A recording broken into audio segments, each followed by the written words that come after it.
O sinistro presente. O sinistro presente. Sempre tem uma surpresa. Mas é um prazer termos a Maria Cristina conosco e a Cristiane Felipe também. Muito obrigada. Rosa, acho que... Rosa, o prazer é meu, Rosa, estar aqui fazendo parte do GAEPSI. Que bom. Então, obrigada pelo convite. Beleza. Às vezes o teu Feliz em recebê-las. fica um pouco... ele está um pouco instável. Meu som? Agora, quando tu te aproxima, fica ok. Eu acho que é isso aí. Acho que é isso aí. Então, tá bem conectado. O computador tem distanciamento. Uhum.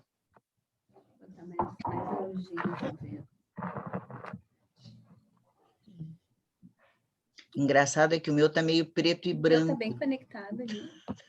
Tá esquisito. A imagem... Mas tudo bem. Tá meio preto e... Para mim, pelo menos, tá preto e branco. Os outros estão coloridos, assim, né? Mas ok, pode ser alguma coisa do computador.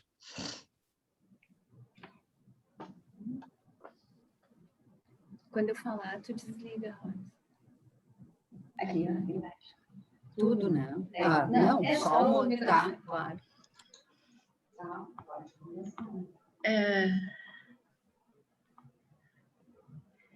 Bom dia, então, bem-vindos todos, no mais uma edição do Casa Aberta GAEPSI, um momento assim que a gente apresenta a instituição, para quem não conhece, para quem está chegando, e apresenta também um pouco do nosso pensamento psicanalítico, né? Eu acho que o Casa Aberta não é só o espaço físico, até porque estamos num espaço virtual, mas a ideia é a gente poder conversar um pouco sobre as linhas teóricas que a gente trabalha, né? Como é que a gente enxerga a psicoterapia psicanalítica, para as pessoas terem acesso também, porque cada instituição, mesmo que a psicanálise seja um corpo teórico muito consistente, ele também tem várias linhas dentro da própria psicanálise, não é? Então, a ideia do Casa Aberta também é poder difundir um pouco o pensamento da nossa instituição, para que as pessoas nos ouvindo possam se identificar, possam questionar, possam, enfim, nos conhecer, e, a partir desse conhecimento, pensar, se tem vontade de fazer uma formação, se tem vontade de se aproximar, mesmo que ainda não para uma formação, mas se aproximar da instituição. Então, nós vamos começar com a Rosa Skeff, que é a nossa diretora de ensino, que vai falar um pouquinho para vocês justamente da psicoterapia, os alcances da psicoterapia para pacientes neuróticos, né, Rosa? Ela está aqui do lado, por isso que eu estou olhando para o lado. Então, começamos com a Rosa Skeff.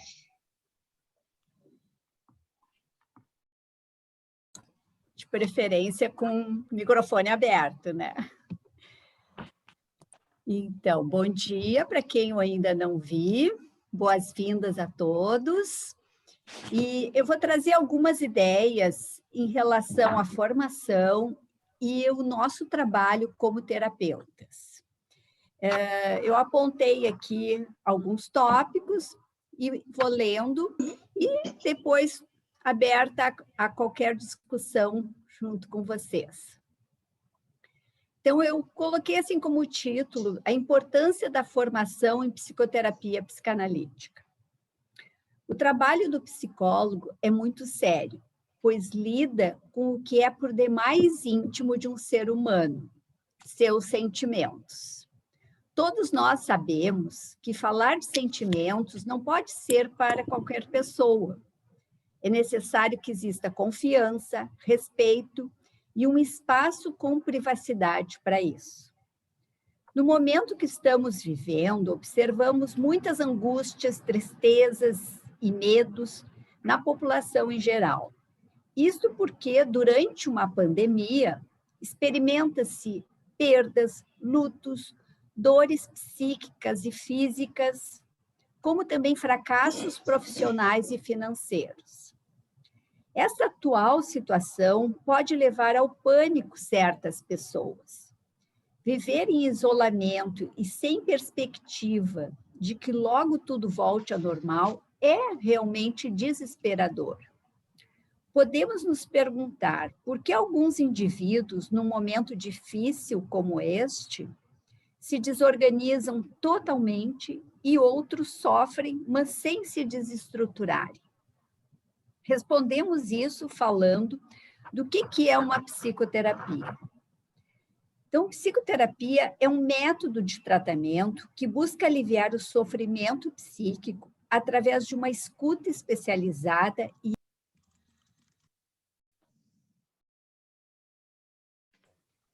Rosa, fechou teu microfone. Fechou o teu microfone. Deu? Deu. Tá bom. Essa escuta especializada é obtida através do próprio tratamento do terapeuta e de um curso de formação. Os cursos de psicologia, por melhores que sejam, são muito abrangentes.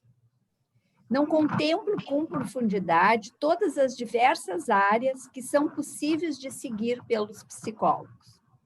Quem se interessa pela clínica de psicoterapia é imprescindível que busque o percurso de uma formação. E essa formação apresenta 4 suportes fundamentais: uma instituição idônea, um tratamento pessoal, supervisão dos primeiros casos de atendimento e muito estudo teórico.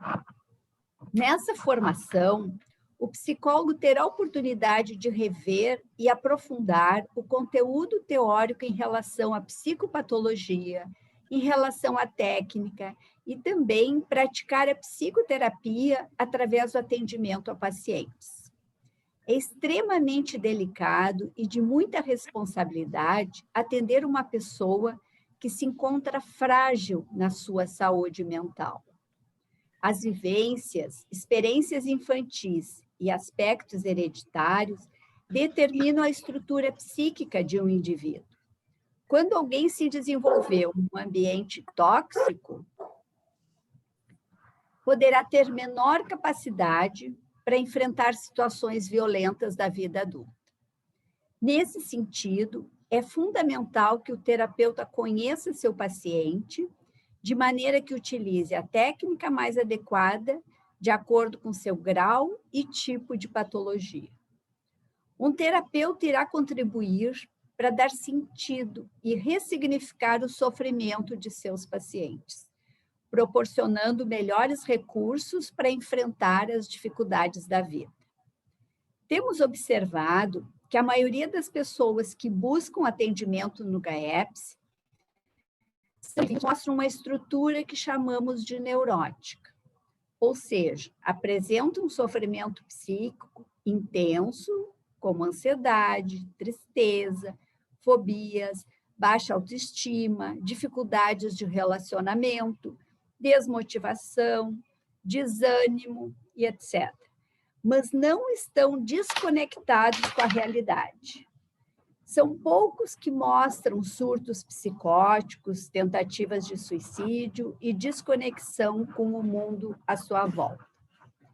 Em geral, estes últimos casos são avaliados e, se o terapeuta perceber que somente uma psicoterapia não seja suficiente, o paciente será encaminhado para uma avaliação psiquiátrica. Algumas pessoas atendidas no GAEPS tomam medicação e fazem concomitantemente psicoterapia. Hoje consideramos que todos se beneficiam com a psicoterapia, independente do grau de sua patologia, mesmo os casos que necessitam de internação. Não existe um tempo determinado, previamente, para um tratamento psicoterápico. Cada caso é um caso. O sujeito tem que ser entendido na sua individualidade e o terapeuta precisa desenvolver aspectos como a paciência, a tolerância, empatia, a busca pela verdade, aceitar o paciente com suas limitações e ser flexível quando necessário. Em muitos casos, deve-se colocar como um novo modelo de identificação e abandonar preconceitos e dogmas. O objetivo de um tratamento é ajudar o indivíduo a suportar melhor as agruras do cotidiano, de maneira que um dia consiga caminhar bem, sozinho e mais forte emocionalmente. Bom, eu trouxe essas ideias iniciais, que depois a gente pode completar com a colaboração de vocês e discutirmos. Agora a Denise vai tomar a palavra e assim seguir o nosso encontro de hoje. Obrigada. Alessandra, tu pode colocar o PowerPoint?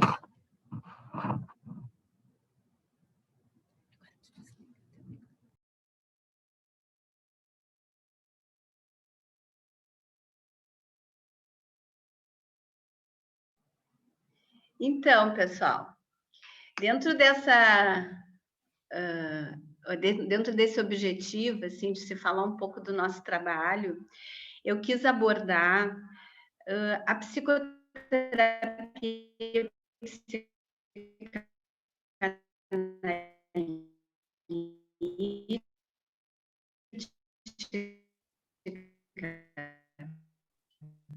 Eu não sei se é só o meu. Tratamento. Oi? O som não estava.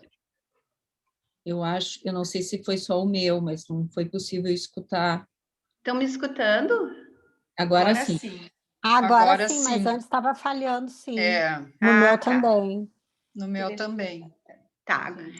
Vou começar de novo, então. Então, o que eu trouxe para dividir com vocês, na verdade, vamos dizer assim, que é um entendimento, né, de que a abordagem psicanalítica, ela se presta também para patologias mais graves, né? Atualmente, a gente, né, tem, assim, um arsenal muito grande de técnicas, de psicoterapias, de outras linhas, que muitas vezes se dizem mais apropriadas, inclusive, né, para alguns tipos de psicopatologia. O próprio Freud, né, ele indicava psicanálise para pacientes neuróticos. Mas ele, na sua obra, ele deixou, assim, muitos escritos que autores que vieram após o Freud têm se baseado para escrever justamente, né, e para conseguir entender essas patologias e poder, então, adequar a técnica psicanalítica para esse tipo de população que nos procura. Eu vou pedindo para a Alessandra ir passando. Pode ser o próximo, Alessandra.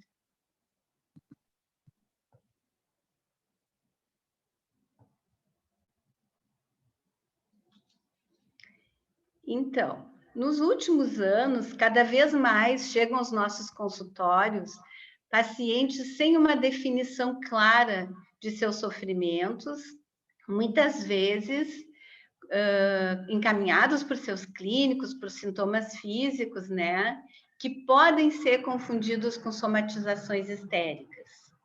Porém, diferente da histeria, seus sofrimentos e corpos são desabitados simbolicamente de emoções. Muitos deles apresentam dificuldade de modular a angústia, recorrendo a meios auxiliares, como as drogas, as compulsões sexuais, o acting out, através dos quais tentam atenuar a vivência de vazio, terror ou confusão de que o ego se sente invadido. Próximo. Freud denominou esse afeto de angústia automática em oposição à angústia sinal, apresentada pelos neuróticos. Isso significa que esses pacientes não têm um pré-consciente capaz de antecipar as situações pela via do pensamento e, consequentemente, as ações necessárias para agir no mundo externo. O próximo. Bom, antes de entrar nesse próximo, né, então, assim, dizendo, né, concordando com os autores, de que cada vez é mais frequente esse tipo de população nos nossos consultórios, né, e que com a técnica da interpretação dos conflitos, do inconsciente recalcado, a gente começou a sentir dificuldade de poder tratar esses pacientes, né? Era uma técnica que, assim, a técnica clássica parece que não se encaixa, porque justamente ali o que tem é uma falha na repressão primária, tá? Então, é disso que se trata aqui, essa apresentação que eu estou trazendo para vocês, né? Então, assim, como é que se forma um psiquismo com essas falhas, né? Onde predominam essas falhas na constituição do sujeito, né? Oi? Vocês estão me ouvindo, pessoal? Agora sim, mas antes falhou. Agora sim. Estranho. Então, a frustração, né, que é importante nessas patologias, ela não resulta da perda de um objeto, né, como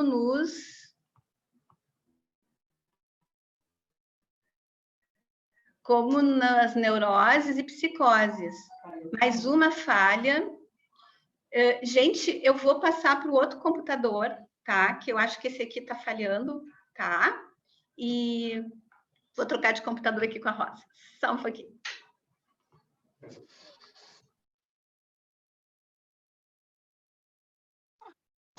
É só pensar um pouco porque vamos ao tempo. Eu falo de mim. Ela não estava encontrando mais do seu. Ela está aí. Pessoal, aproveitando, pedimos para deixarem seus microfones silenciados. Obrigada.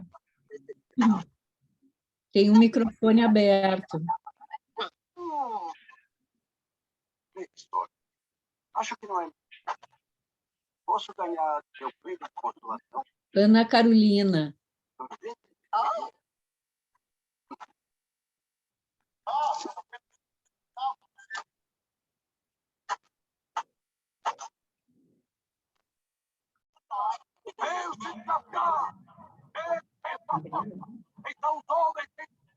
Oi, pessoal. Ela não se deu conta ainda. Tem uma tela preta aqui. O que é essa tela preta? Tá. Então, a frustração não resulta da perda de um objeto. Agora eu me desconcentrei, mas vamos de novo lá. Tá? Mas numa falha... Denise, está dando eco. Está dando eco. Eu acho que o outro computador... É por causa do outro computador. Vai ter que apagar aqui, então. Só um pouquinho, tá, gente? E também pelos nós vamos desligar o outro ligado. Pelos microfones ligados também pode dar eco.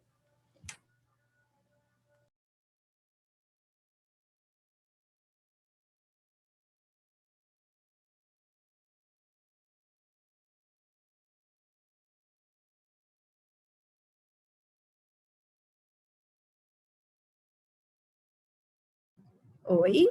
Melhorou? Sim. Melhorou? Tudo certo? Tudo certo.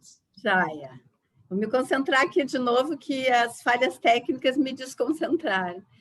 Mas assim, né? Na verdade, para falar, então, que a frustração muito frequente nesse tipo de organização psíquica, tá? Ela não resulta da perda de um objeto, como nas neuroses e psicoses, tá? Mas numa falha na função materna de filtrar o excesso de excitação, tanto interno como do contexto, assim como uma drenagem desmensurada dessa excitação, e ambos são traumáticos. Próximo.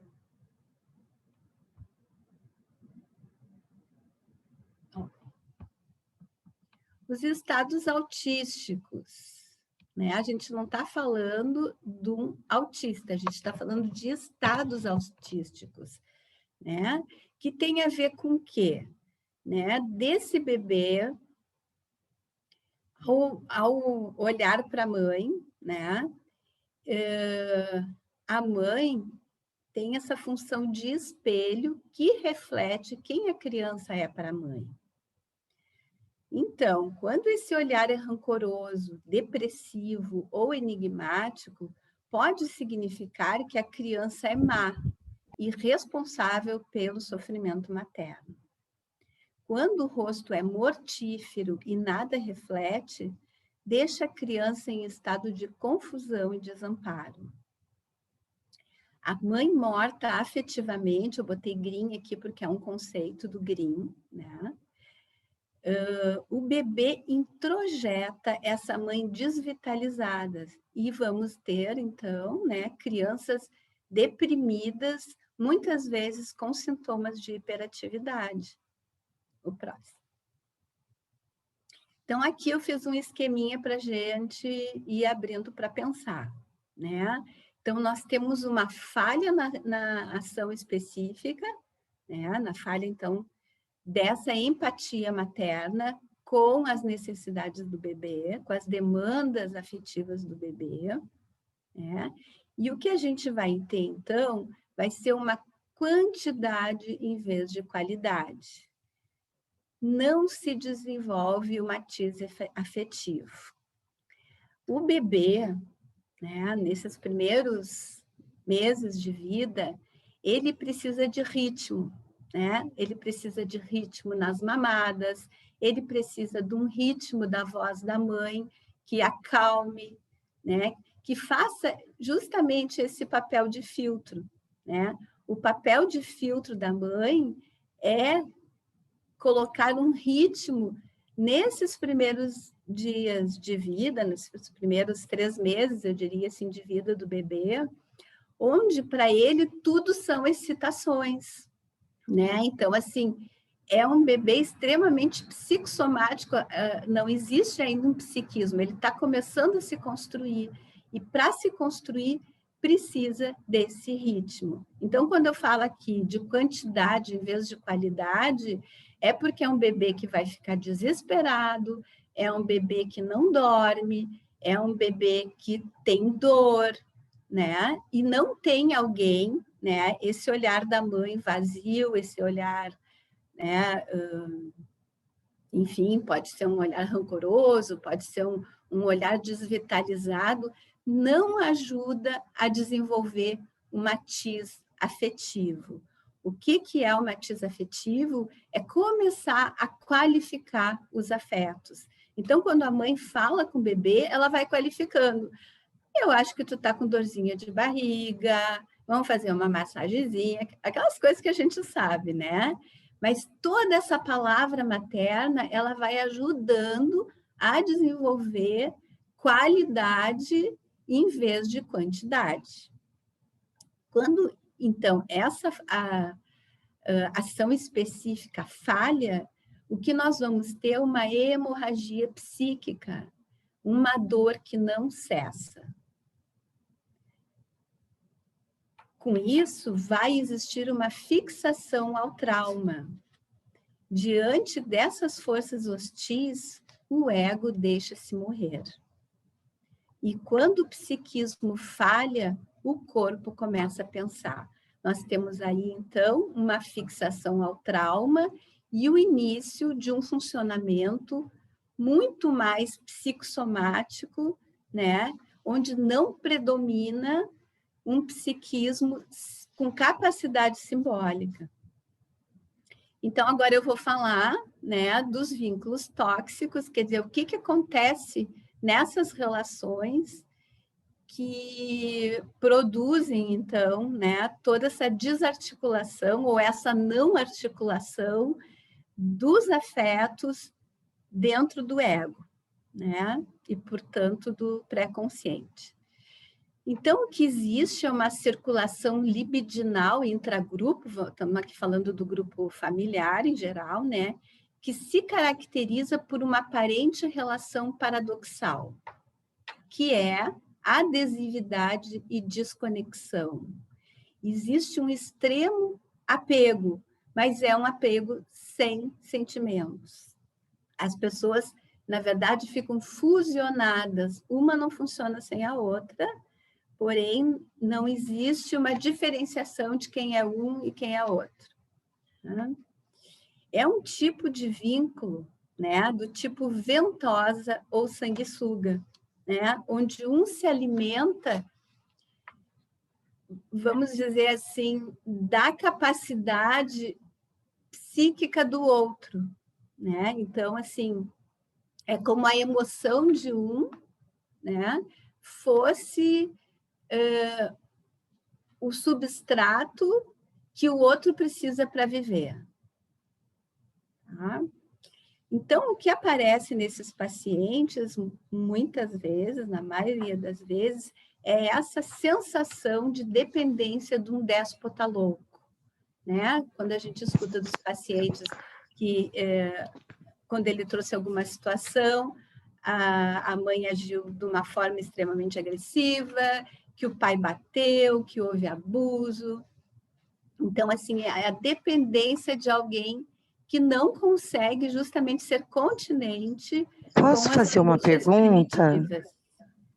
Posso só terminar esse slidezinho? Tá. Tá bem? Claro, claro.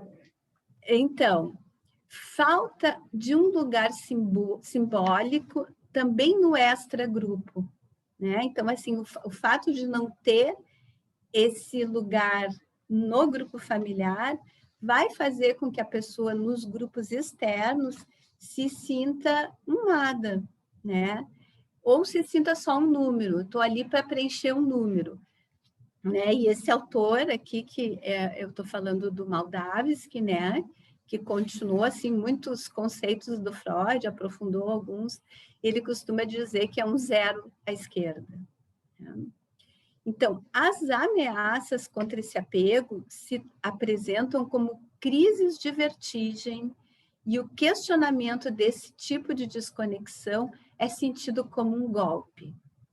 Então, alguém gostaria de fazer uma pergunta, né? Eu queria... Bom dia, tudo bem com vocês? Bom dia. O que eu queria saber?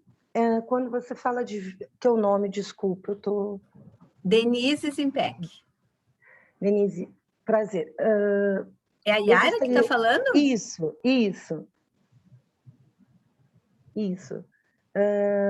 Denise, o que eu queria saber com você? Quando você fala desses vínculos tóxicos, isso tem relação com a simbiose? Ou diferencia totalmente? Porque assim, ó, a simbiose, ela é constituinte, né, do aparelho psíquico.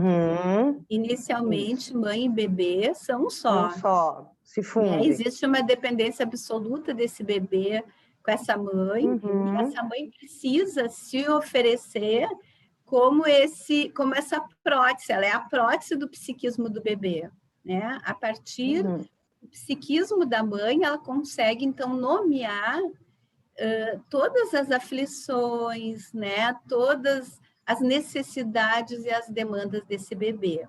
Isso é constitutivo, certo? Tu quer continuar perguntando? Não. Está explicado. Obrigada, linda. É que no sentido assim, né? Quando eu estou falando desses casos, essa simbiose, ou ela não evolui, né? E aí a gente vai ter esse apego desconectado, tá? Ou ela nem acontece. Onde não existe o sentimento. Ou ela nem acontece, né? Porque a gente tem uma mãe incapaz de se identificar e de ser empática com esse bebê. Né? É uma mãe que pode estar num processo de luto, é uma mãe que pode ser uma usuária de droga, é uma mãe que pode estar apanhando do marido, é uma mãe que ela mesma tem um psiquismo muito frágil, né? E não consegue, ela se desarticula diante das demandas do bebê. Então, ou essa simbiose ela nem acontece, tá? E aí a gente tem casos muito graves mesmo, né, do desvalimento. Certo. Ou a gente até tem uma simbiose que depois não se desfaz, né? Mas vai ficar como aquilo que eu falei, como um apego daí desconectado. Entendi. Okay. E essa mãe tem essa reação toda, tem todo esse comportamento por conta de falhas no próprio psiquismo, por conta de ter uma fragilidade, né? Por conta de ter uma desorganização, né? De estruturas de funcionamento, né? Exatamente. E isso pode ter a ver com falhas dela, pode ser alguma coisa que ela esteja vivendo. Claro, enfim. Por exemplo, né, a gente tem muitos casos que a gente conhece que a mãe grávida perde o marido, né, perde um outro filho. O luto materno deixa a mãe muito incapaz de poder se voltar, né? Não todas, evidente, né? Acho que uma mãe que tem uma condição, né, psíquica melhor, ela vai dar um jeito mesmo triste, né? Justamente. Tá bom, minha querida, obrigada. De nada, vamos lá. Se alguém mais quiser fazer perguntas no decorrer, a gente está aí para responder. Então, a gente está falando de um funcionamento mente-corpo, né? E nesse tipo de funcionamento, o que existe é a falta de um sujeito de sentir, né? Ou de livrar-se do sentir. Então, o que acontece? As matizes, lembra que eu falei antes, né, que na falha nessa relação materna, existe, então, a falha da constituição da matiz afetiva.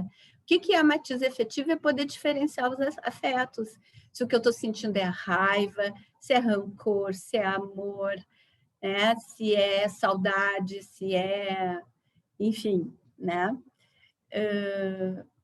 se é ódio, né? Ou se é só uma raivinha, né? Então, assim, essas crianças são tomadas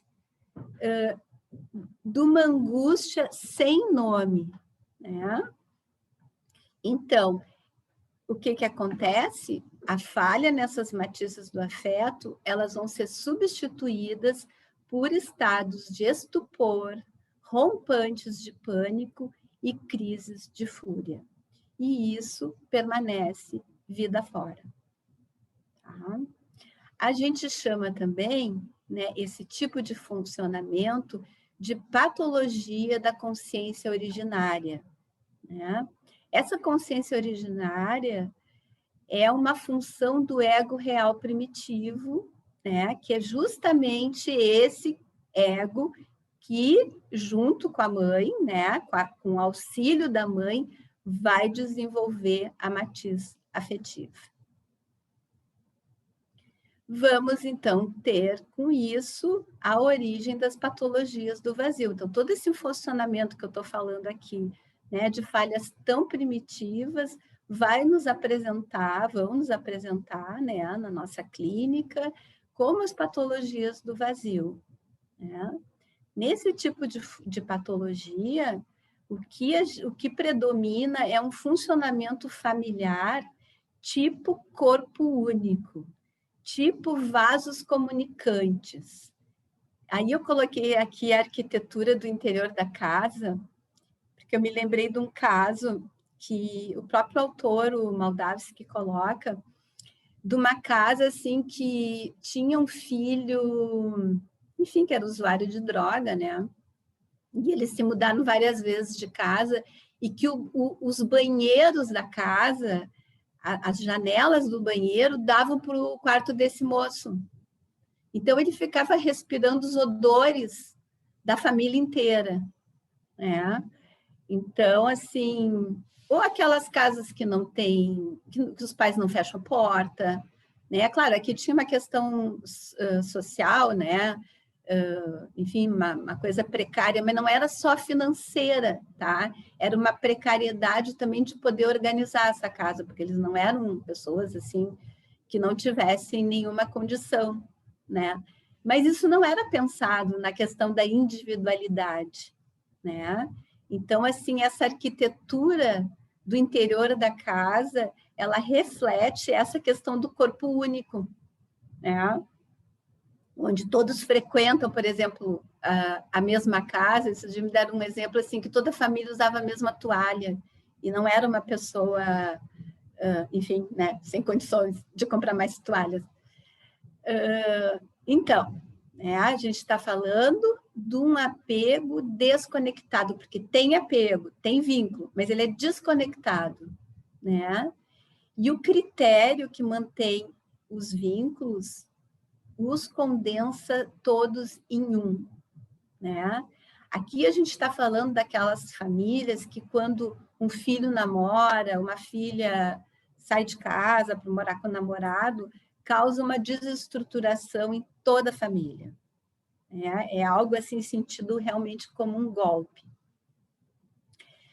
Como que essas famílias funcionam, então, não há diferença entre as gerações, nem de lugares subjetivos, ou seja, lugar de pai, lugar de mãe, lugar de filho, lugar de irmão, é tudo uma coisa só. O pai pode fazer o lugar de filho da mãe, né, como os outros filhos, né? A mãe pode se tornar filha de um dos filhos, ou seja, não existe esse lugar subjetivo estruturado, né?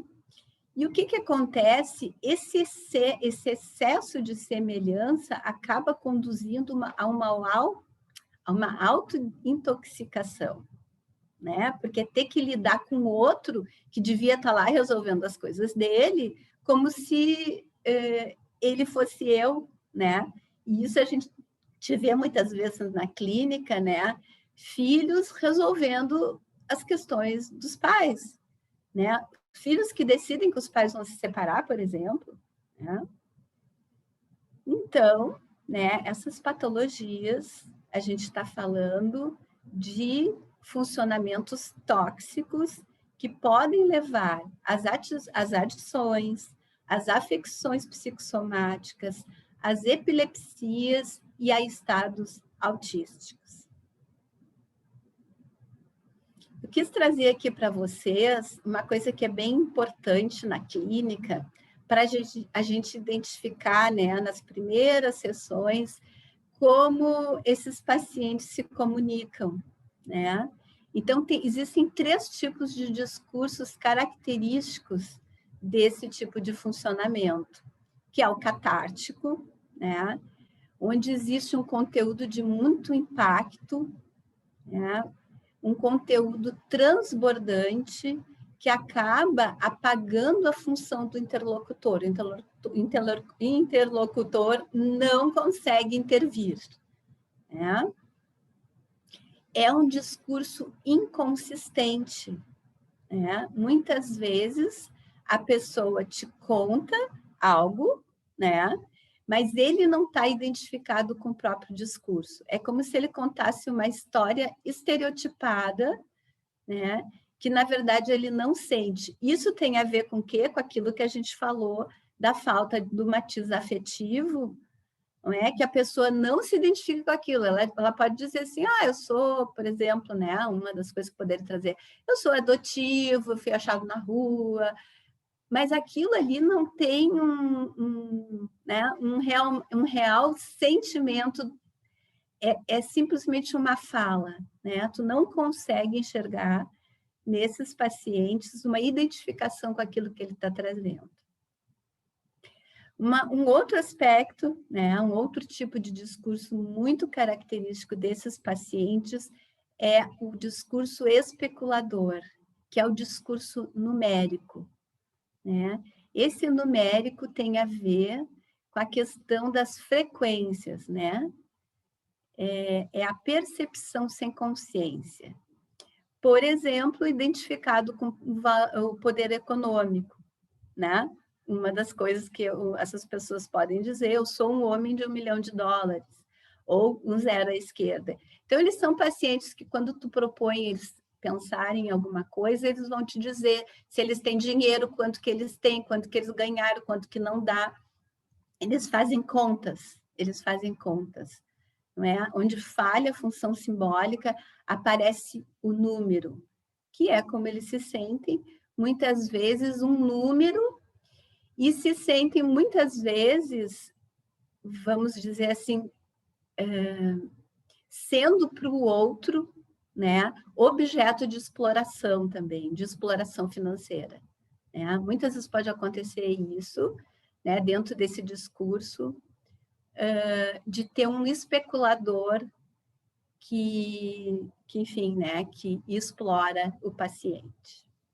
Ou pode ser que ele também explore, né?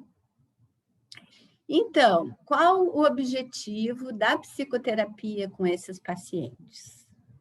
Então, assim, o primeiro e o mais importante de tudo, desenvolver o aparelho de sentir. Né? Porque como são pacientes que não sentem psiquicamente, eles sentem no corpo, nós temos que ter esse objetivo de desenvolver o aparelho de sentir. Transformar o discurso catártico de grande carga emocional, de palavras carentes de sentido e de escuta. E o outro objetivo, né? Teriam muitos, assim, eu coloquei 3 aqui, né? Porque eu acho que eles integram outros. Seriam, então, a integração dessas partes do eu cindidas. O próximo. Então, assim, como que é o processo terapêutico com esses pacientes? Vocês já viram que são pacientes difíceis, pacientes graves, e que o processo psicoterapêutico, como eu falei lá no início, ele vai se dar de uma forma diferente do que um funcionamento neurótico, certo? Posso fazer outra pergunta? Claro, Yara, vamos lá. É que ficou muito interessante. Parabéns pela exposição, pela explanação do tema, estou gostando muito. Que bom que você está gostando. Tem como ser feita uma diferenciação, aproveitando aí o gancho que você falou do objetivo, da forma como é feita a psicoterapia, os objetivos, enfim. Tem como fazer uma diferenciação desse tipo de paciente com paciente neurótico e psicótico? Então, a maior diferenciação, né, seria essa incapacidade de sentir, tá?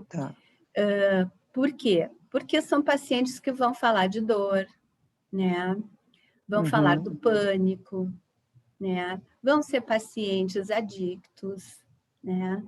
São pacientes que estão sempre metidos em grandes confusões, por isso o discurso catártico, né? Então, assim, o paciente neurótico, por mais que ele tenha sintomas, né, muitas vezes até incapacitantes, ele tem um eu mais organizado. Tá? Ele faz sintomas, né, mas são sintomas que tem por trás um conflito, né? E a gente vai trabalhar com a questão, então, da repressão, né? A gente vai trabalhar com aquele método clássico da psicanálise, de trabalhar com esses mecanismos de defesa, onde tem muita coisa que não aparece porque causa sofrimento, tá? Sofrimento psíquico, sofrimento simbólico, não é? Esses pacientes que eu estou falando é um outro sofrimento, tá? Não tem aqui um inconsciente, pré-consciente cindido, a gente tem que ajudar a elaborar isso. Né? O nosso trabalho vai ser bem diferente do trabalho com pacientes neuróticos. Eu vou falar agora um pouquinho assim, como é que se desenvolve esse trabalho. Mais alguma coisa, Yara? Não, obrigada, obrigada. Mais alguém quer perguntar alguma coisa? Não? Então, como é que vai ser, né, justamente o processo psicoterapêutico? No lugar das associações de ideias, esse trabalho ele propõe incluir as associações das sensações, evidenciar a presença da sensorialidade. É quase como se a gente estivesse com um paciente, pode ser adulto, né, mas pode ser adolescente também, como se a gente estivesse diante de um bebê, né, a mãe lá com o seu bebê que está dizendo, tu tá chorando porque tu tá com dor, acho que é a barriguinha que tá doendo. A gente não vai falar assim, evidente, né? Mas a gente tem que fazer com que essa pessoa preste atenção, sim, no corpo dela e que momento que apareceu aquela dor de cabeça. Quando é que ela começou a sentir aquela dor de estômago? O que tinha acontecido aquele dia? Então, assim, a gente vai fazer um trabalho de formiguinha, né? Dela se auto-observar e na sessão terapêutica a gente poder ir desenvolvendo esse trabalho de incluir essas sensações do corpo. Então, o que acontece, né? Na transferência, né, vai acontecer esse fenômeno da repetição, tá? Que é uma característica fundamental desse processo. E as sequelas das impressões deixadas pelas experiências originárias que são registradas nessa memória sensorial. Quando a gente diz assim que é um paciente que tem falhas na constituição simbólica, o que vai aparecer para nós? Vai aparecer um paciente se queixando de dor, né? Dor aqui, dor ali, né? De angústias. Então, isso vai se repetir também nas sessões terapêuticas, analíticas, e é isso que nós vamos rastrear, certo? A transferência, ela se presta para uma reprodução das sensações vividas num tempo precoce.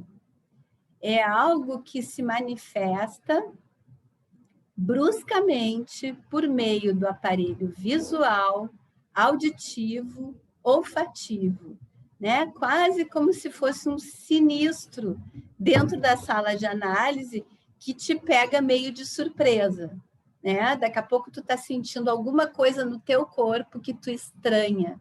E isso tem a ver com o encontro com esse paciente.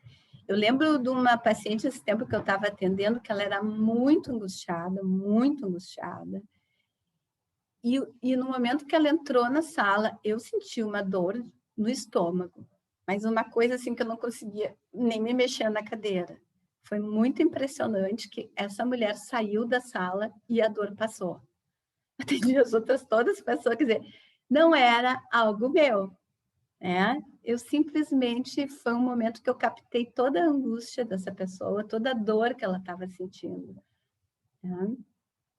E a gente tem que dar conta disso, né, gente? Com esse tipo de paciente, a gente tem que ser essa mãe empática lá, né, que faltou no início da vida. Então, o corpo, ele guarda uma história.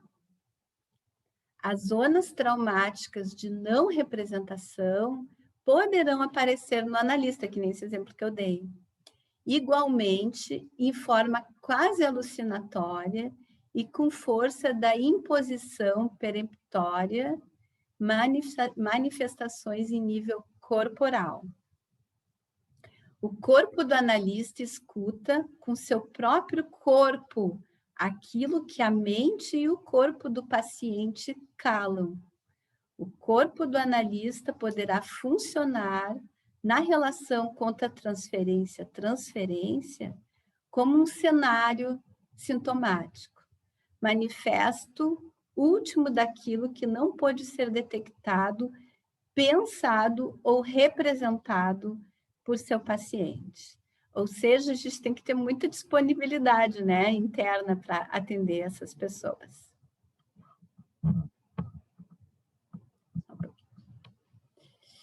Então, como é que é essa escuta, né? A gente está falando que a escuta através também do nosso corpo, né? psicoterapeuta e pacientes são remetidos para uma estranheza da transferência, provocados pelos efeitos dessa memória corporal. Uma sensação corporal inesperada que adentra o espaço analítico, indicando uma experiência já vivida. Tem um autor que chama isso de escuta regrediente. Agora me faltou o nome do autor, devia ter botado aqui. É o Botelat. Tá? Então, o que é essa escuta regrediente? O psiquismo do analista é como que aspirado por uma atividade quase alucinatória, na qual as imagens possuem uma vivacidade e uma nitidez fora do comum. Eu vou dar um outro exemplo, tá? Que eu até já publiquei esse exemplo no jornal, né, da Sociedade Brasileira, que um paciente drogadito, né, e adotivo, ele saiu, eu tinha feito uma sessão de família, né, com os pais, enfim, e eles saíram, todos saíram da sala, tá? Era meu último atendimento, e daqui a pouco batem na porta. Demorou uns minutos, uns 10 minutos, 5 minutos, não sei. Bateram na porta e eu vejo uma pessoa pelo olho mágico, de chapéu, assim, de cabeça baixa, com uma jaqueta, e eu fui tomada, assim, de um medo, mas de um medo de ser assaltada. Porque, assim, eu já tinha encerrado quem era aquela pessoa que batia na minha porta, não é? De cabeça baixa, de boné, com aquele casaco, enfim. Aí eu liguei para o porteiro ainda, né? Digo assim, olha, subiu uma pessoa que eu não estou esperando e tal. E ele disse, não subiu ninguém, tá? A família aqui que a senhora, né, atendeu há pouco está aqui embaixo. Bom, daí eu resolvi abrir. Era o meu paciente, drogadito, adotivo, né? Que tinha botado um chapéu que ele não estava e tinha botado uma jaqueta que ele não estava. Enfim, essa sensação que eu tive de muito medo, né, abriu para pensar que no imaginário desse menino, assim, que tinha sido adotado recém-nascido, ele era filho de traficantes, de bandidos, né?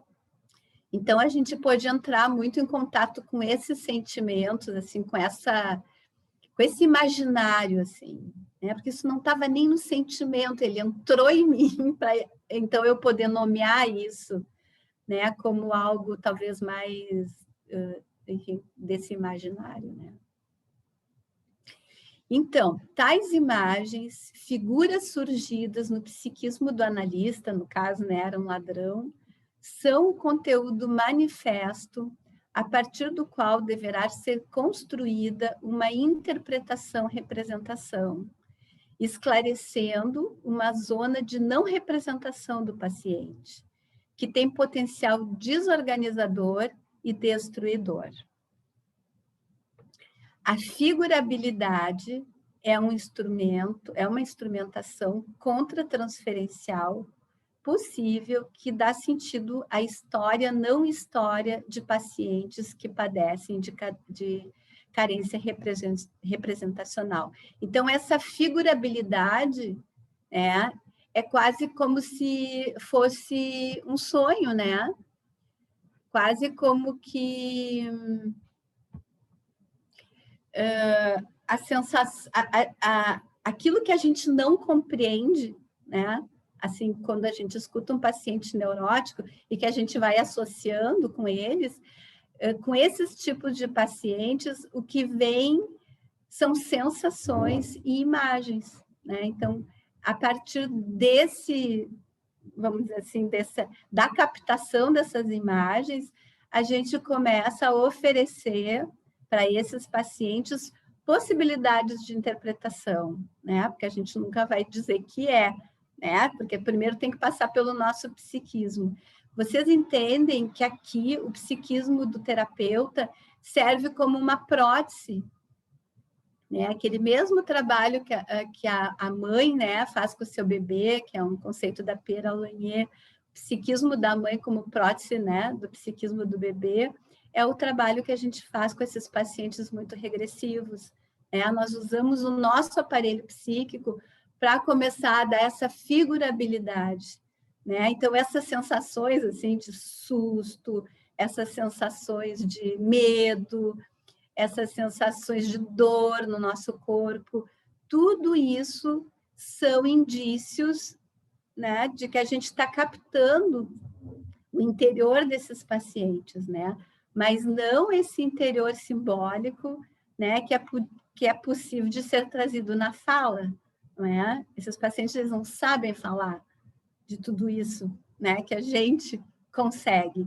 Então, a gente vai construindo com esses pacientes, a gente trabalha muito em cima da construção, né, das percepções internas e da construção de palavras, para que eles possam, então, ir formando um aparelho, costurando, né, essas partes do eu cindidas.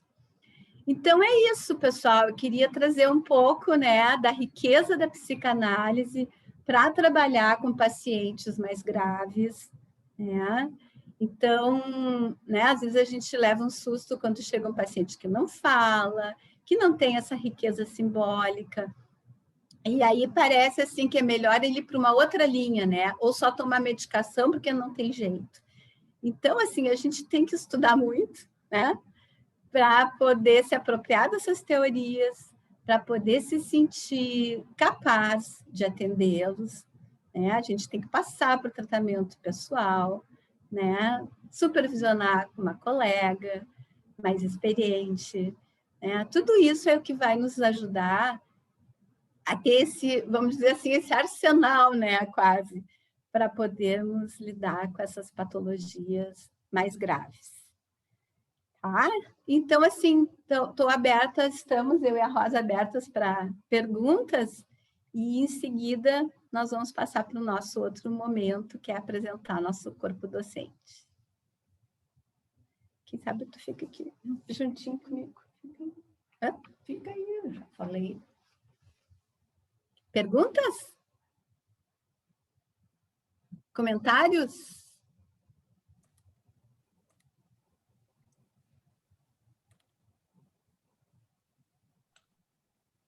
Denise, Oi. enquanto está me ouvindo, vocês estão me ouvindo, enquanto tu falava a respeito dos ritmos, eu concordo plenamente contigo, só acho que faltou um detalhe que tem a ver com os ritmos biológicos, né? Quer dizer, quando não existe toda essa maternagem, esse cuidado materno para que a criança não se invada de estímulos externos, seja ele de calor, seja de angústia, seja de fome, etc., né? O que ocorre é uma incapacidade de formar os ritmos que tem a ver com o biológico, ritmo cardíaco, respiratório, ritmo circulatório, neurológico, e isso vai facilitando o desencadeamento das patologias orgânicas, né? Da psicossomática. Só essa questão assim que eu achei que mais como um comentário, uma complementação, o teu trabalho está muito bonito, né? E é muito bom estar com vocês aqui hoje, da Rosa também, muito esclarecedor, né? E um momento importante da gente poder estar junto, mesmo que seja ainda online. Obrigada, Gilda. Era só isso. Não, tá ótima, tua contribuição foi excelente, porque realmente, né, a gente está falando de, assim, dos primeiros dias de vida, né, essas patologias, assim, o Moldavsky, por exemplo, ele entendeu, assim, né, muito dessa patologia do desvalimento. Ela é, enfim, abordada por diversos autores, mas ele foi muito preciso, assim, em relação aos primeiros 40 dias de vida, onde realmente o que está se estabelecendo é esse ritmo do funcionamento biológico, que nem a Gilda está dizendo, né? Mas que para se estabelecer de uma forma que vá adquirir esse ritmo, ele precisa, então, desse auxílio da mãe, empática, que não vai deixar essa criança transbordar, né? Nem de dentro para fora, nem de fora para dentro. Né? De ações específicas, né? De ações específicas. E essa mãe, né, ou esse cuidador, ele falha na ação específica, né? Algo bem inicial. A Denise e Gilda, eu gostaria de complementar, fiquei pensando aqui, complementando o que vocês trouxeram, assim, e o quanto essa falha desse ritmo interfere na vida do sujeito. Sim. Que não consegue estudar, não consegue se organizar para manter um ritmo, né, de estudo. Assim, só um exemplo, isso a gente vê muito assim no consultório. Né? Claro, com certeza. Então, como é importante, né, isso.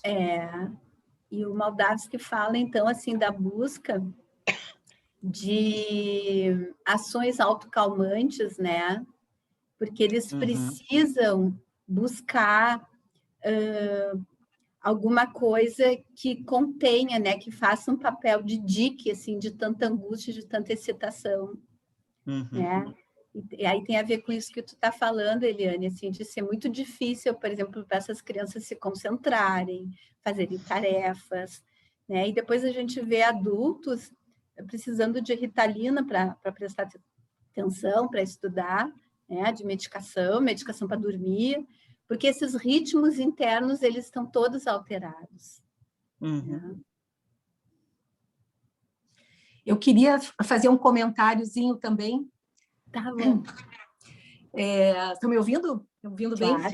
Sim. Então, tá. É que, casualmente, esse semestre que está terminando foi um seminário que eu tive a oportunidade, assim, de trabalhar com os alunos no GAEPS, né?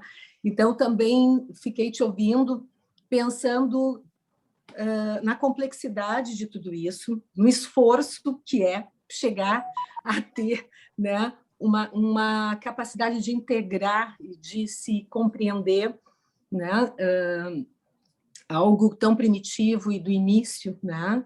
E quanto tempo também se levou, a própria psicanálise levou para hoje estarmos nesse ponto do conhecimento, né?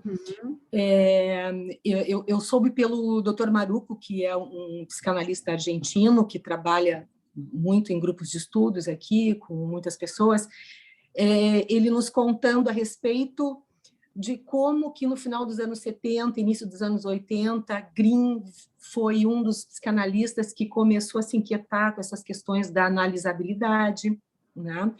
E que, então, enfim, conta peculiaridades a respeito de um congresso que aconteceu nesse período, numa ocasião em que ele também trazia essa preocupação com pacientes que tinham toda essa problemática, que não se encaixavam dentro, né, da compreensão que se tinha a respeito, né, da repressão, enfim, do recalque dos pacientes clássicos neuróticos, e que ele também não foi entendido não era entendido nos congressos. Então, assim, tudo isso só para poder dizer assim, já que a gente está num momento também de acolher pessoas interessadas na psicanálise, que estão pensando em fazer uma formação, né? Tu traz esse conhecimento que tão importante, mas eu fiquei pensando assim, olha, é justamente para isso que a gente começa uma sistematização de poder fazer os seminários, como é que se chega, né? E o que é necessário para se chegar a essa complexidade toda. E, enfim, me lembro até do início da psicossomática aqui, que a gente não sabia nem direito o que era psicossomática. Nesses últimos 30 anos, tudo que evoluiu e que se aprendeu, né? Verdade. Mas, enfim, era só para te cumprimentar, porque foi enfim, uma excelente aula e te acompanhar, vamos dizer assim, toda essa possibilidade assim, de refletir sobre essas questões. Era isso, só para uma contribuição. Obrigada, Marisabel. Do que eu estava pensando. Obrigada. Mais alguém gostaria de comentar alguma coisa? Perguntas? Eu gostaria de... Ai, desculpa. Pode, não sei. Quer falar, Yara, antes? Não tem problema, pode falar. Eu gostaria de complementar agradecendo e dizendo que, assim, a psicanálise ela vem nesse momento que a gente está passando, né, há 1 ano e meio, mais ou menos, de pandemia, de tudo isso, também como uma abordagem acolhedora, né, o que muitas vezes não foi visto. E eu acredito que a forma como está tendo a expansão dela no tratamento de transtornos, de síndromes, enfim, eu acredito que ela também está sendo vista com outros olhares, e isso é extremamente rico e importante para o ser humano. E isso, assim, me conforta bastante enquanto psicóloga, porque foi a abordagem que eu escolhi trabalhar, e a sua explanação foi perfeita ao falar dessa questão do vazio, do sentimento, porque isso é próprio do ser humano, né? O ser humano, em muitos momentos, ele tem esse vazio. Quem nunca? E a psicanálise dá conta disso.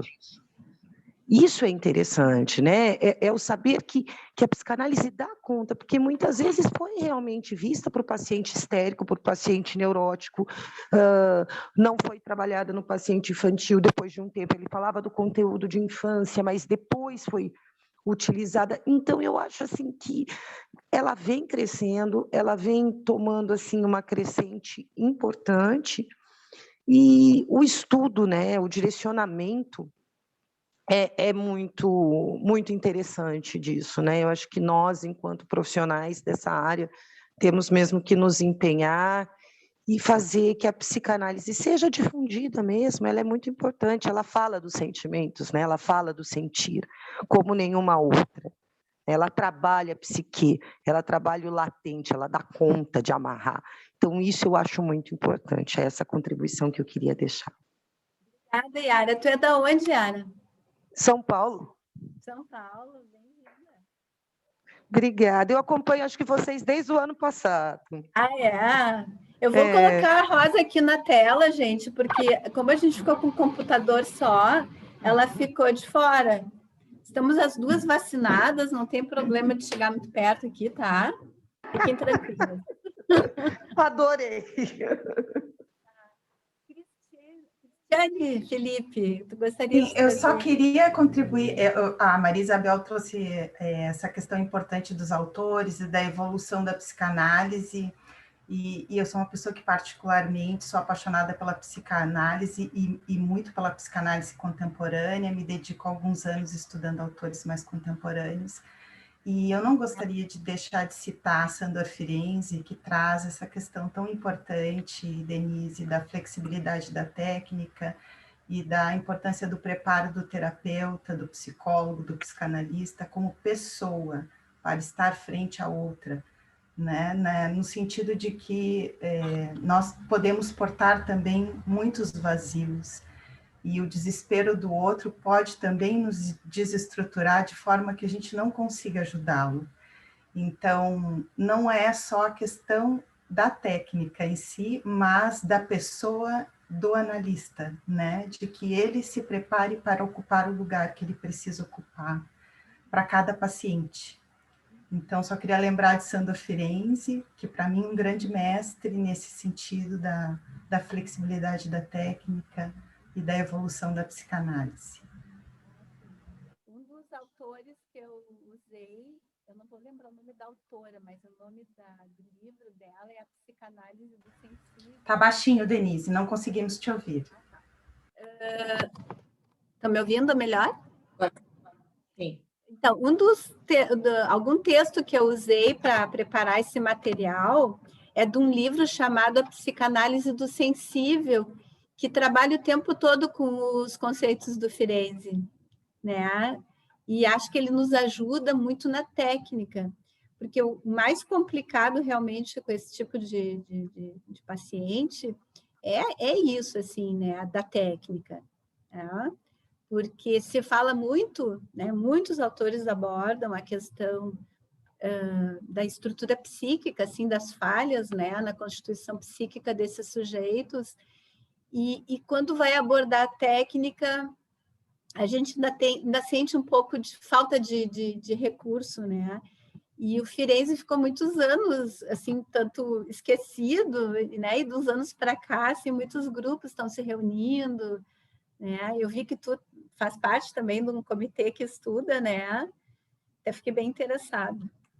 Eu faço parte do grupo da Luísa Moura, que é uma pessoa que estuda muito Firenze, escreve sobre ele, e a gente se batizou comitê Sandor Firenze, ela batizou como comitê de Sandor, mas ela é uma estudiosa de muitos anos também. Denise, só para compartilhar a informação, é Ivanise Fontes, o nome da autora desse livro. Ah, né? isso, uhum. Compartilho com a Cris também desses estudos, né, que a gente já vem fazendo há um tempo. Acho que muito bem lembrado aí, né, em relação à elasticidade da técnica e esses recursos necessários na figura do analista também, né, psicoterapeuta, que é o que nós, na Associação GAEPS, primamos muito também, né, em termos de abordagem. A gente tem, né, a Maria Isabel falou antes ali, né, a gente tem um seminário na formação só dedicado, né, às patologias do desvalimento. A Thaís, quem é que queria fazer? A Thaís Mello, queria fazer uma pergunta? Bom dia. Na verdade, não é uma pergunta, é um comentário. Então, eu sou estagiária clínica, né, do GAEPS, e enquanto começar na trajetória do clinicar, assim, ao longo das supervisões, muito bem equipadas aí pela Rosa, pela Simone, pela Luciana, e outras que também nos ajudam na trajetória, como a Simone, a Eliane, nos seminários, cada vez mais, assim, eu estou podendo ter contato com a psicanálise prática na parte de dar conta, no sentido de patologias, né, que antes, muitas vezes, assim, enfim, pensando em diferentes linhas teóricas, enquanto acadêmica, né, fazendo parte ainda da faculdade, a gente tem acesso a muitos materiais, a muitas linhas, em que às vezes é trazido, será que dá conta de um paciente mais psicótico? Como é que vai lidar? Então, assim, ao longo dessa trajetória, o que eu mais estou tendo contato, e aqui não é reduzir a técnica, assim, mas eu estou aprendendo muito junto com vocês quanto a validar as questões de transferência e contra-transferência. Coisas que, para mim, no início era como estranho, sabe? Nossa, mas como que eu atendi 2 pacientes e fiquei tão mal? E às vezes atendi mais e não fiquei. E o que será que aconteceu naquele encontro? De começar a olhar, sabe? E ver que eu acho muito fantástico na psicanálise essa questão dos pormenores, dos detalhes, do que não é óbvio, do que é subjetivo, desse encontro, sabe? E aos pouquinhos a gente vai afinando, assim, esse faro, podemos dizer, junto com a experiência, né, dessas profissionais tão especiais que nos acolhem aí. Então, na verdade, é o meu agradecimento, né, dizer que, por mais que estejamos online, ainda hoje no sábado de manhã, a nenhum momento eu me senti, assim, afastada da instituição ou de vocês, né, enquanto estagiária ou enquanto participando aí dos eventos, e que vocês se fazem muito presentes, mesmo que de maneira online. Então, fica o meu agradecimento mesmo. Obrigada também, Thaís, pelas tuas palavras. Que bom, né? É isso que a gente quer, assim, que estejamos perto, mesmo que longe. Mais alguém gostaria de fazer algum comentário? Então, eu vou passar para a apresentação do corpo docente, né, do segundo semestre agora, que inicia, né, da formação de psicoterapia de adultos, online e presencial, né? Então, assim, para quem está entrando em contato agora há pouco com o GAEPS, né, de saber, então, que a gente está podendo abrir, né, desde o ano passado, né, em função da pandemia, né, fomos obrigados todos a fazer seminários online, mas daí surgiu um projeto de se continuar, né, com uma formação totalmente online.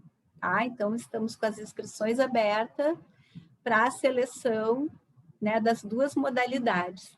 E eu vou apresentar, então, e vou apresentar, e as pessoas aqui estão presentes vão se apresentar, vão falar um pouquinho do seminário que elas vão coordenar. Bom, a primeira que eu vou falar é a Luciana Ferraz, que na verdade não pôde estar presente, ela teve uma situação de família, e ela é a nossa diretora administrativa, e ela é psicóloga, psicanalista pelo CEP de Porto Alegre, ela é coordenadora de seminário e supervisora do GAEPS e do CEP. A outra pessoa que está aqui é a Gilda Soares, que ela é psicóloga, tem especialização em psicologia criminal, membro pleno do CEP de Porto Alegre, psicanalista também, né? E membro do GAEPS. Gilda, tu quer falar do teu seminário? Tá com o microfone... Deu.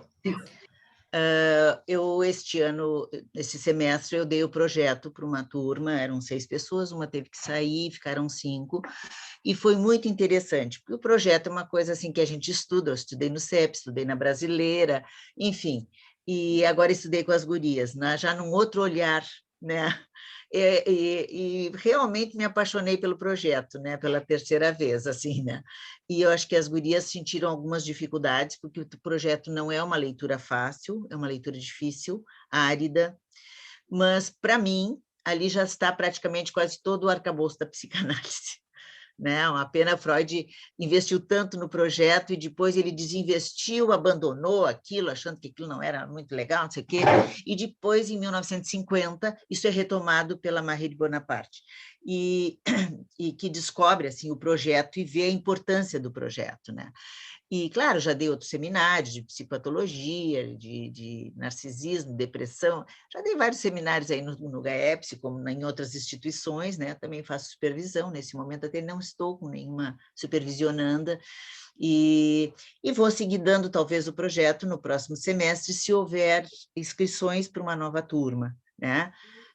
E era mais ou menos isso, e assim, eu acho muito bom a gente ter participado aqui do GAEPS, participar do GAEPS, né? E tomara que a gente possa voltar às questões presenciais, né? Que eu sinto um pouco de falta, assim, do convívio no tete-a-tete, no corpo a corpo, assim, com vocês, com os meus colegas, tá? Era isso, eu acho que era o que eu tinha para colocar. Tá bom, de nada. Obrigada. O projeto é um seminário bem difícil mesmo, né? Mas ele tem todo o arcabouço para se entender essa teoria que eu acabei de apresentar. Sem dúvida. O próprio Maldavisky, que eu me baseei muito, né, para poder escrever, ele trabalha direto, né, com esses escritos do Freud sobre o projeto, sobre os primeiros textos. O livro dele, Introdução ao Narcisismo, a primeira parte é só o projeto, praticamente. É um texto difícil e que a gente tem um seminário, mas pode ler a vida inteira, né? Sem dúvida, sem dúvida. Bom, é apaixonante o projeto. Mas era isso. Obrigada. Obrigada, Gilda. A próxima, que também não está, que também teve um compromisso familiar, é a Lúcia Godinho. A Lúcia é psicóloga, ela tem mestrado em psicologia clínica e especialização em psicoterapia psicanalítica e é docente do GAEPS. A próxima eu vou apresentar, então, né, minha colega, diretora de ensino do GAEPS, que é a Rosa Beatriz Santores Keff, psicóloga formada pela PUC do Rio Grande do Sul, psicanalista pela Sociedade Brasileira de Psicanálise de Porto Alegre, diretora de comunicação da Sociedade Brasileira e diretora de ensino no GAEPS. Rosa, quer nos falar um pouquinho do teu seminário? Bom, o meu próximo seminário vai ser técnica 1, técnica inicial, onde se vê transferência, que é um tema básico para nós psicanalistas, né? E com tantos anos de GAEPS, certamente eu já circulei por todos os seminários que são possíveis de serem coordenados na instituição. Mas muito bom voltar para o início, onde nós vamos receber novas colegas psicólogas que estão também querendo fazer uma formação, e este início é muito revigorante, porque a gente volta às bases, né? Como iniciar, como atender no primeiro contato, como fazer uma avaliação com o seu paciente. Então, isso é muito gratificante também. Estou esperando que inicie agosto com essa nova turma. Obrigada, Rosa. Quer apresentar agora? Não. A próxima, então, que eu vou apresentar é a Eliana Maria Spilari Costa, que é docente do GAEPS e é também a diretora da clínica, né? Que o GAEPS tem uma clínica, então, aberta ao público, uma clínica social, né? E a Eliana, ela é psicóloga, psicanalista pelo CEP de Porto Alegre, é especialista em psicoterapia psicanalítica pelo ESIP, ela é coautora do livro A Psicanálise e o Amor, é docente, supervisora e, né, diretora da clínica, como eu já havia falado. Eliana, tu quer falar do teu seminário que tu vai coordenar no próximo semestre? Sim, antes, bom dia a todos, a todas, né? E quero te parabenizar, Denise, a tia Rosa, né, pelos trabalhos apresentados, estavam ótimos, adorei.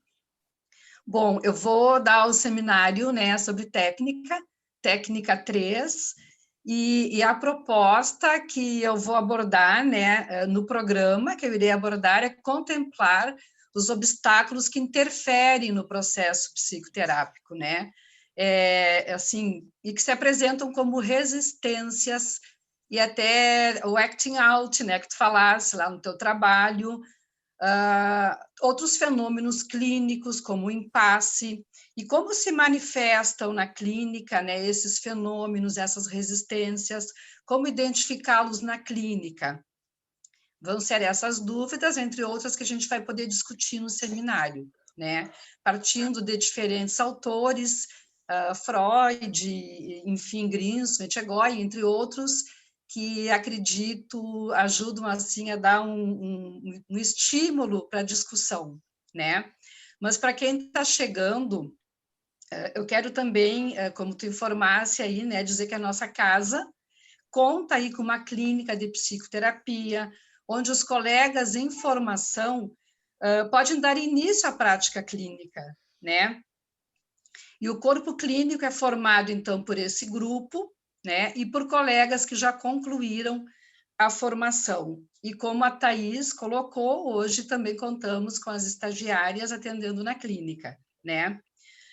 Ela proporciona também o espaço para a supervisão coletiva, que possibilita muitas trocas, né, discussões a partir de casos clínicos apresentados pelos integrantes do grupo, né? Temos uma comissão que trabalha para divulgar a clínica e contamos com empresas, instituições de ensino como parceiras. Então, é uma clínica voltada à comunidade e nós contemplamos diferentes modalidades de atendimentos e valores.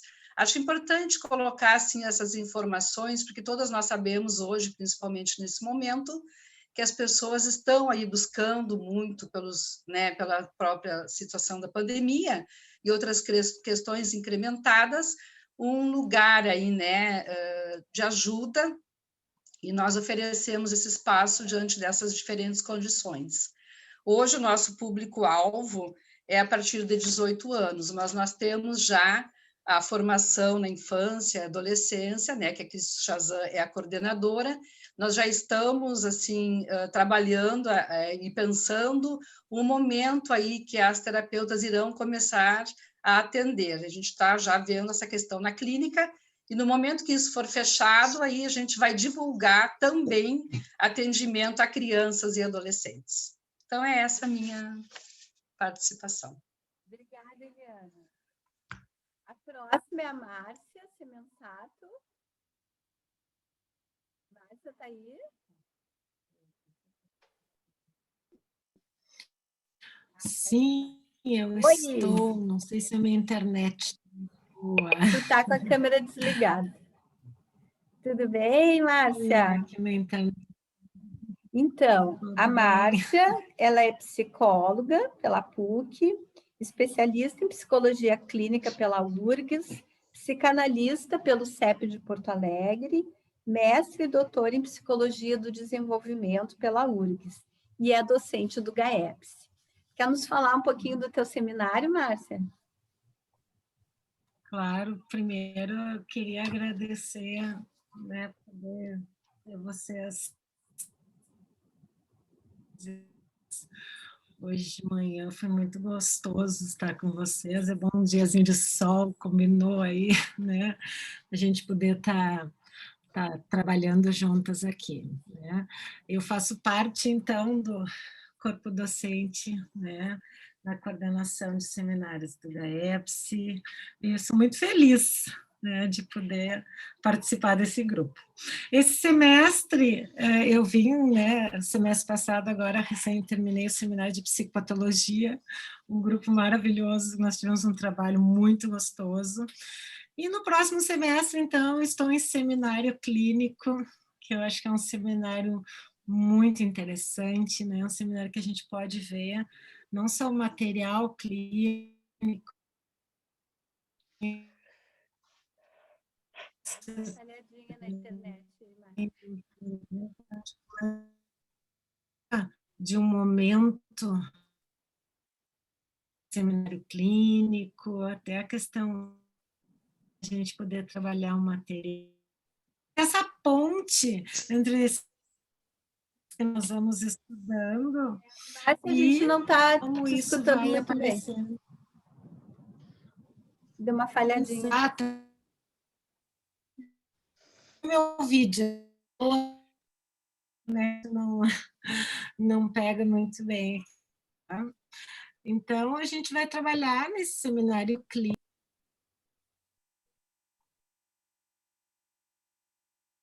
Eu acho que caiu a conexão da Márcia. Márcia, a gente vai continuar a apresentação, não sei se tu está nos escutando, e daqui a pouco tu volta para falar um pouquinho do teu seminário clínico. Oi? Exato, a minha internet realmente está bem ruim hoje. Não, então, agora nós estamos te escutando. Eu te ouvi aqui. Então, o seminário clínico, a gente trabalha em material clínico, mas também trabalha como trabalhar em um material clínico, entre os conceitos que nós vamos estudando e a clínica, né? E também eu acho que esse trabalho de como a gente apresenta um material, como a gente escuta um mal, até como a gente respeita, né, um material clínico, mas também esse exercício da clínica, né, no seminário clínico. Então, estou muito contente e ansiosa que comece o semestre. Um bom fim de semana aí para todos, um prazer estar com vocês. Obrigada, Márcia, para ti também. A próxima que eu vou apresentar é a Patrícia Scalco, que é psicóloga, psicanalista, membro pleno do CEP de Porto Alegre, membro docente e supervisora do GAEPS. Patrícia, quer nos falar um pouquinho do teu seminário? Bom dia a todos e a todas. Também uma alegria estar aqui com vocês. Eu gostei muito de ouvir a Rosa e a Denise mais uma vez e estou muito feliz. Eu gosto muito do GAEPS e já dei vários seminários. Este semestre próximo eu vou dar seminário sobre um autor que eu gosto muito de estudar, que é o Bion, Wilfred Bion, que é um psicanalista que se ocupou muito das questões ligadas ao pensamento, a como se aprende com a experiência. Então, a psicanálise para o Bion tem muito ligada à relação que se estabelece entre paciente e analista no setting, as experiências emocionais que vão ser vividas e vão ser experienciadas ali no setting produzem crescimento mental, desenvolvimento mental. Então, foi um autor também que se preocupou muito com a questão da mente do analista e do desenvolvimento, né, do vínculo e do processo analítico, né, e que é um processo que, quando duas mentes se encontram, é um processo turbulento, mas que deve propiciar desenvolvimento mental. Não vou me alongar, mas eu estou muito feliz, eu gosto muito de dar seminários, e nos GAEPS em especial, tenho um carinho enorme por todos os colegas que participam dos seminários e que dão seminários junto, essa associação que foi criada e que, né, vem crescendo junto. Então, um prazer estar aqui, e acho que é isso, assim, em princípio. Obrigada, Patrícia. Bom, eu vou apresentar agora a Cristina Chazan. Cris?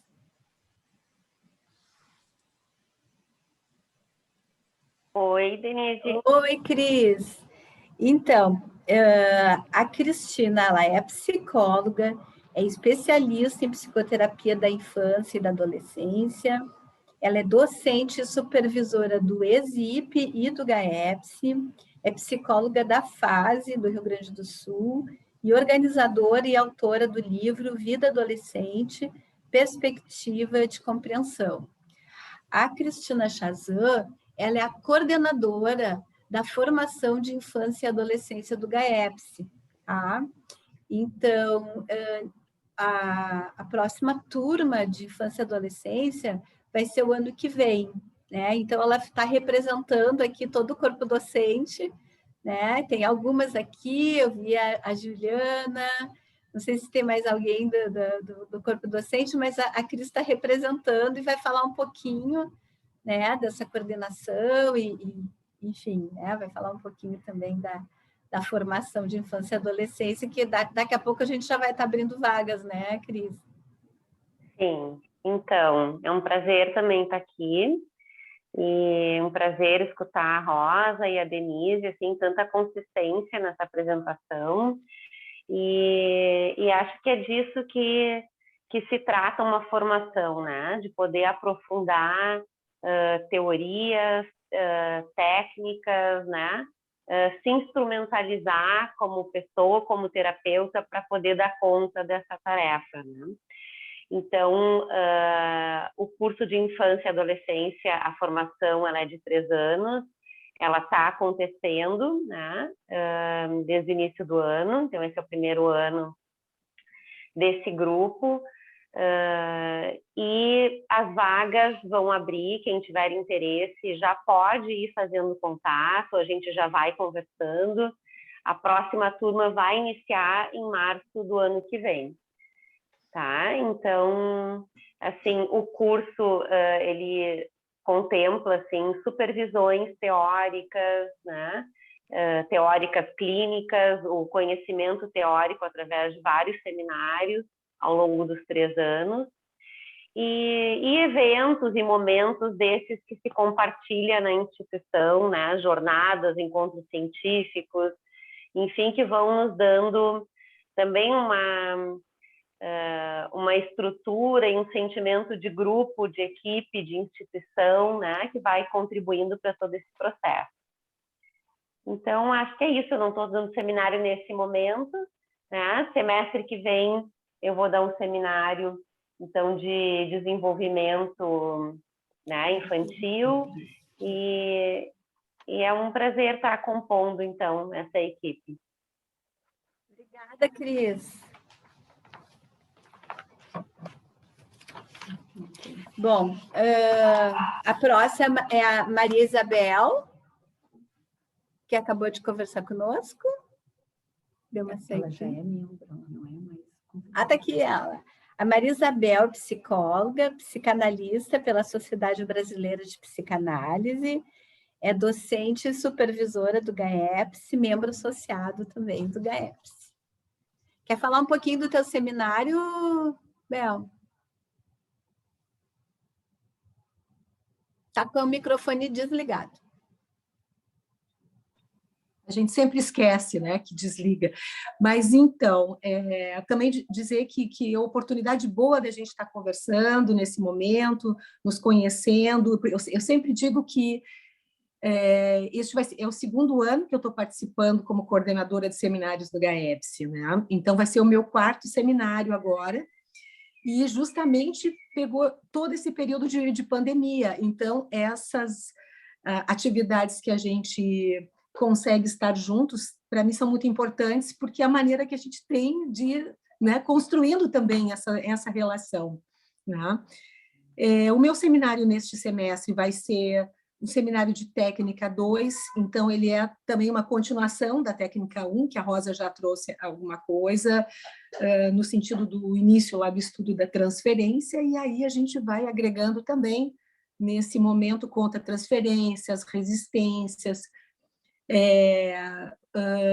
partindo sempre da base de Freud, de como que Freud foi descobrindo esses conceitos, tentando compreender justamente esse funcionamento psíquico, a estrutura psíquica, porque a técnica vai ter sempre essa relação direta, né? Porque a partir de como que a gente pode pensar, como que funciona a mente, é que a gente vai poder ver como trabalhar, de que maneira chegar, o que é necessário, enfim.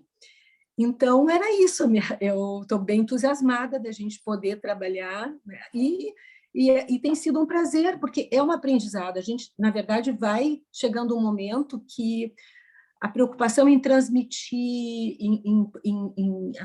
enfim, né, em trazer esse conhecimento e encontrar uma maneira de como comunicar isso, é como a gente verdadeiramente aprende, né? Então, assim, ó, tem sido muito bom. Muito obrigada, Maria Isabel. Agora a Simone Groff, que é psicóloga, psicanalista, ela é presidente da instituição Constructo e diretora de estágio do GAEPS, docente e supervisora do GAEPS também. Simone, quer falar um pouquinho do seminário que tu vai dar? Com certeza. Bom dia, pessoal. Está sendo um prazer estar aqui com vocês. A aula da Denise foi praticamente uma aula inaugural de semestre, foi um prazer te escutar, a Rosa também. Tentar ser breve, né? Então, eu estou no GAEPS há muitos anos já, integro esse grupo muito legal, e este ano eu estou com o desafio também da diretoria de estágio, e tem sido muito interessante, é uma experiência com alunas de várias universidades que vêm conhecer a nossa instituição e integrar o grupo de atendimento na clínica, né? O seminário desse ano é um seminário de psicopatologia e justamente vai ser sobre as patologias de fronteira, os transtornos borderline, dos quais faz parte toda essa explanação que a Denise trouxe das patologias do vazio. Então, é uma ideia da gente poder abordar vários autores pós-freudianos, né, que tem aí toda uma teorização que nos ajuda a compreender a estrutura desses pacientes nem neuróticos, nem psicóticos, né, e ajudar a entender e saber como fazer a intervenção para ajudar esses pacientes. Então, acho que por hora era isso, né, um prazer estar aqui com vocês de novo. Obrigada, Simone. Bom, agora eu vou apresentar a nossa diretora científica, Cristina Dariano Kerr. A Cris é psicóloga, é mestre em psicologia do desenvolvimento. Clínica. Então, ela é a diretora da clínica, membro associado e membro fundador do GAEPS, supervisora e docente também. Eu acho que pode ter faltado alguma coisa que, se tu quiser falar, Cris, que a Alessandra não pegou todos os teus dados aqui. Ok, não, só para dizer que eu sou diretora científica e não da clínica. Né? Falei clínica? Não, o mestrado é da clínica. Ok, estou super bem, me considero super bem apresentada. Super feliz de estar em mais um Casa Aberta, né? Então, em função do nosso tempo, vou falar rapidamente, assim. Como diretora científica, aproveito o espaço para convidar a todos para o nosso próximo sábado científico, que vai acontecer dia 28 de agosto, né? E a temática vai ser a temática que se relaciona ao tema geral da nossa jornada externa, né? Que é intimidades. E o tema de agosto, então, do sábado científico, é sobre intimidade e cenários do sexual. A Denise vai ser uma das painelistas e a segunda painelista a gente está ainda em contato. Provavelmente vai ser uma historiadora que vai falar sobre essa questão do sexual e do feminino ao longo do tempo, né? Bom, a nossa jornada externa, então, com o tema intimidades, acontece nos dias 22 e 23 de outubro, então já podem agendar-se. Em relação aos seminários, então, agora, nessa semana, né, concluindo os seminários desse semestre, eu ministrei Psicopato, o seminário de psicoses e o seminário clínico, né? Também participo junto com a Rosa da organização do curso de psicoterapia psicanalítica para adultos online, né? Então, por isso, também estou envolvida com esses 2 seminários. Para esse semestre, então, né, nós criamos, dentro da grade curricular da formação, né, um 6º seminário de técnica, né, então seria o último seminário que aborda a questão da psicoterapia psicanalítica breve, né, como uma ideia, né, de trazer, então, como mais uma alternativa técnica dentro da psicanálise. Esse seminário, então, ele aborda do início ao fim do tratamento, né? Desde o histórico da psicoterapia breve, os fundamentos teóricos, as entrevistas preliminares, o planejamento, o tratamento em si e o término do tratamento em psicoterapia breve. Fundamentalmente, nós temos Eduardo Breyer, Fiorini, como fundantes, assim, né? de várias publicações, e alguns autores contemporâneos também. Era isso, assim, para não me alongar mais. Obrigada. Cris, até eu gostaria de te pedir para dar um destaque, assim, né, dos nossos convidados especiais da jornada. Ok. Eu quis resumir demais. Já estamos com a confirmação, né, dos nomes do Luiz Cláudio Figueiredo e Renato Mezan, como painelistas, e agora, recentemente, também o Kleber Rato, e entre outros que a gente vai divulgando aí ao longo das próximas semanas. É isso. Muito obrigada, Cris. Bom, nós temos 2 docentes novas, convidadas do GAEPS, que eu gostaria de apresentar. A primeira é a Maria Cristina Kuhn. Olá. Oi, Maria Cristina, tudo bem? Tudo bem. Um prazer estar aqui com vocês. Obrigada. A Maria Cristina, ela tem formação em psicoterapia psicanalística de crianças, adolescentes e adultos. Ela é coordenadora do seminário de Melanie Klein, na instituição Bio. Então, docente convidada do GAEPS e diretora da clínica também da Bio, né? E, enfim, se tu quiser trazer alguma coisa, já sabe. Isso. Eu queria, em primeiro lugar, agradecer o convite, né? E principalmente por dar um seminário que eu gosto muito, que é o seminário da Melanie Klein, né? Eu já tenho cadeira cativa lá no Bio. Então, o que eu pretendo trazer, né, para a gente poder estudar nesse seminário e fazer trocas, né, são os principais aspectos teóricos da teoria kleiniana e a contribuição dela para a psicanálise.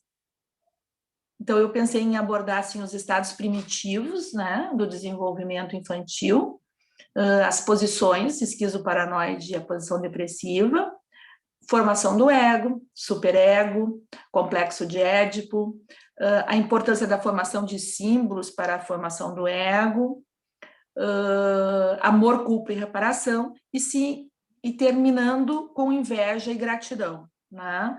Eu acho que são temas assim muito complexos, né? Mas que dá uma ideia do que é a teoria kleiniana. E eu espero, né, poder contribuir um pouco com essa instituição que eu admiro tanto, que eu acompanho há muitos anos. E é isso aí. Então, obrigada, querida. Obrigada, bem-vinda. Olha, eu que agradeço.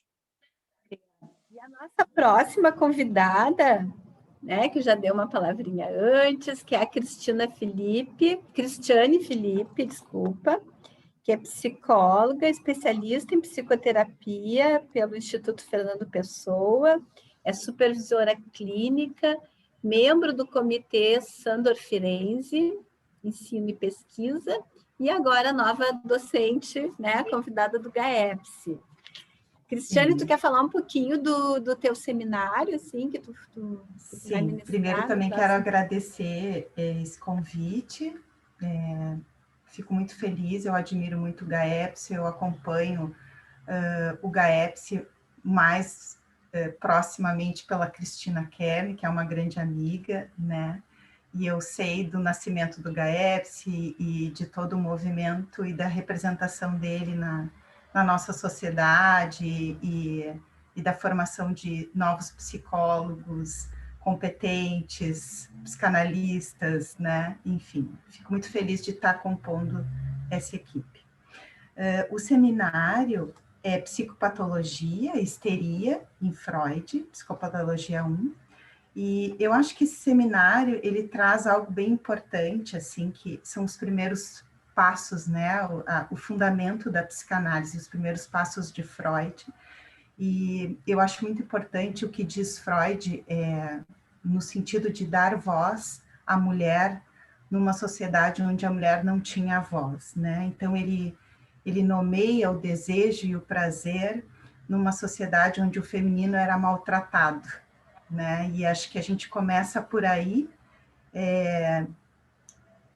iniciando os estudos, né, da histeria e vamos abrangendo não só a compreensão da estrutura, dos sintomas, das defesas, mas também tentando entender um pouquinho de como vem caminhando essa patologia até o contemporâneo, explorando um pouco, né, o universo desses fundamentos e as manifestações contemporâneas dessa patologia.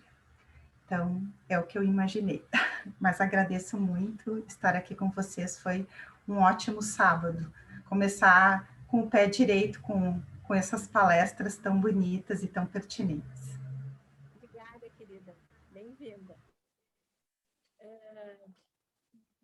Agora sou eu, então, né, que vou falar do meu seminário. Bom, então, para a Denise não se apresentar, eu vou apresentá-la, né?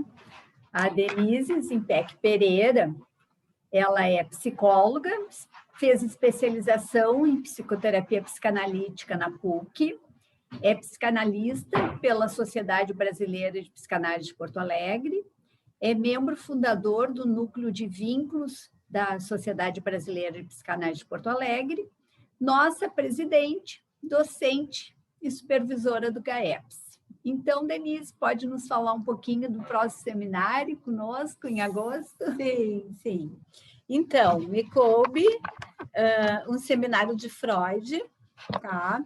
Onde nós vamos abordar todo o desenvolvimento psicossexual das crianças. Tá? A gente vai ver fundamentalmente Freud, então, né? Já que é um seminário de Freud, mas talvez eu traga alguma pitadinha aí do Moldavsky, porque ele continua muito, né, nessa linha da psicossexualidade, para a gente estudar os pontos de fixação, o desenvolvimento do erotismo de cada fase e como que isso se apresenta, então, nos sintomas, né, como isso se apresenta nos quadros clínicos que, né, enfim, que nos procuram, né, que aparece na clínica.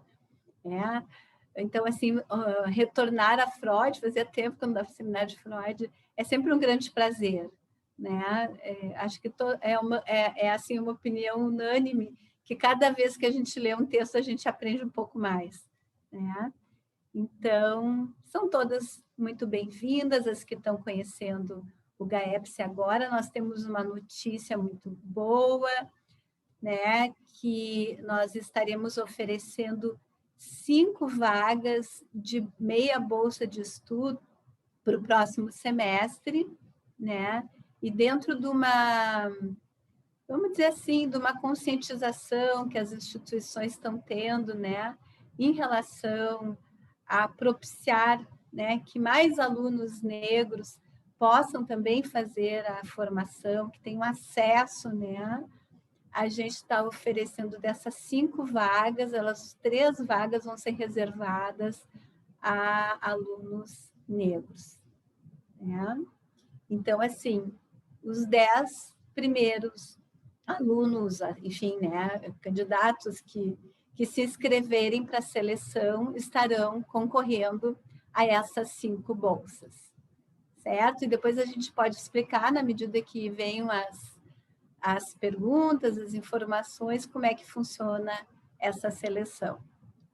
Certo? Então, assim, agradecer a presença de todos, das nossas docentes, né, de quem está visitando o GAEPS pela primeira vez, e dizer que foi um prazer estar com vocês, né, desejando umas boas férias para quem está terminando agora, né, o primeiro semestre, e que em agosto estaremos aí novamente com todo o gás, né, para voltar para os nossos estudos. Uma coisa que eu queria salientar é que mesmo a formação presencial vai continuar online ainda esse semestre, porque a gente não tem toda a nossa população ainda vacinada, né? Esperando que o ano que vem, sim, né? Se tudo ajudar, vamos poder nos encontrar novamente. Então tá, um bom sábado, obrigada pela presença. Tchau, pessoal. Tchau, bom sábado a todos.